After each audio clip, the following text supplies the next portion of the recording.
প্রিয় ছাত্রছাত্রীবৃন্দ, আজকে আমি উচ্চ মাধ্যমিক বাংলা বিষয়ের নাটক অংশ থেকে তোমাদের সাজেশান আকারে কিছু প্রশ্ন তুলে ধরব, যেগুলি 2024 সালের উচ্চ মাধ্যমিক পরীক্ষার জন্যে খুবই গুরুত্বপূর্ণ।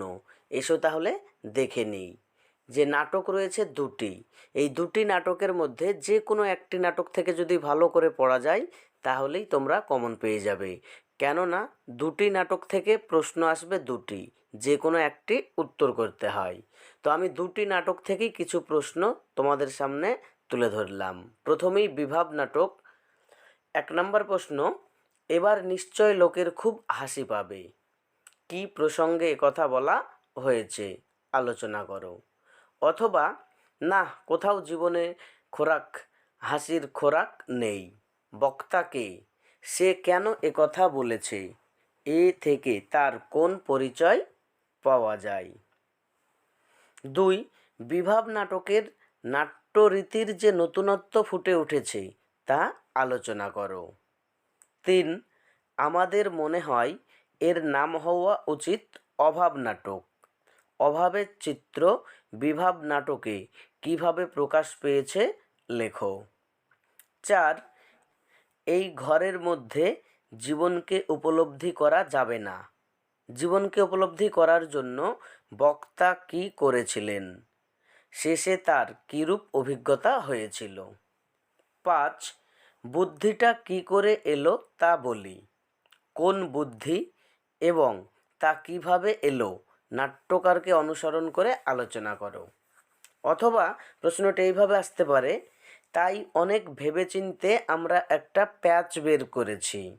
কে কোন প্রসঙ্গে মন্তব্যটি করেছেন তা আলোচনা করো। 6. না না, এটা আগের মতো নয়, এটা অন্য রকমের লভ সিন। বক্তা যে ধরনের লভ সিন এর কথা বলেছেন তা বিবৃত করো। অথবা এটা অন্য রকমের love scene, progressive love scene. কোন দৃশ্যটিকে প্রোগ্রেসিভ বলা হয়েছে তা নিজের ভাষায় লেখো। 7 নম্বর প্রশ্ন, আর একবার এক মারাঠি তামাশায় দেখেছিলাম। বক্তা মারাঠি তামাশায় কী দেখেছিলেন? বক্তা কোন প্রসঙ্গে মারাঠি তামাশার কথা বলেছিলেন? এই 7টি প্রশ্ন বিভাব থেকে খুবই গুরুত্বপূর্ণ। এবারে আমরা দেখে নিই নানা রঙের দিন নাটকটি থেকে। 1 নম্বর প্রশ্ন, যারা বলে নাট্যাভিনয় একটা পবিত্র শিল্প তারা সব গাধা গাধা। বক্তাকে উক্তিটির তাৎপর্য বিশ্লেষণ করো। অথবা প্রশ্নটি এইভাবে আসতে পারে, সেই রাতেই জীবনে প্রথম মোক্ষম বুঝলুম। কোন রাতের কথা বলা হয়েছে? সে রাতে বক্তা কী বুঝেছিলেন? আবার প্রশ্নটা এইভাবেও হয়, এই পবিত্রতার নামাবলীটা সেই দিন হঠাৎ ফাঁস হয়ে গেল আমার সামনে। কোন দিনের কথা বলা হয়েছে? পবিত্রতার নামাবলী কিভাবে ফাঁস হয়েছিল? 2 নম্বর প্রশ্ন, নানা রঙের দিন নাটকটির নামকরণের সার্থকতা বিচার করো। 3. শিল্পকে যে মানুষ ভালোবেসেছে তার বার্ধক্য নেই কালীনাথ। নানা রঙের দিন নাটক অবলম্বনে মন্তব্যটির তাৎপর্য লেখো। 4. নানা রঙের দিন নাটক অবলম্বনে রজনীকান্ত চট্টোপাধ্যায় অথবা কালীনাথ সেন চরিত্র বিশ্লেষণ করো। 5. আমাদের দিন ফুরিয়েছে।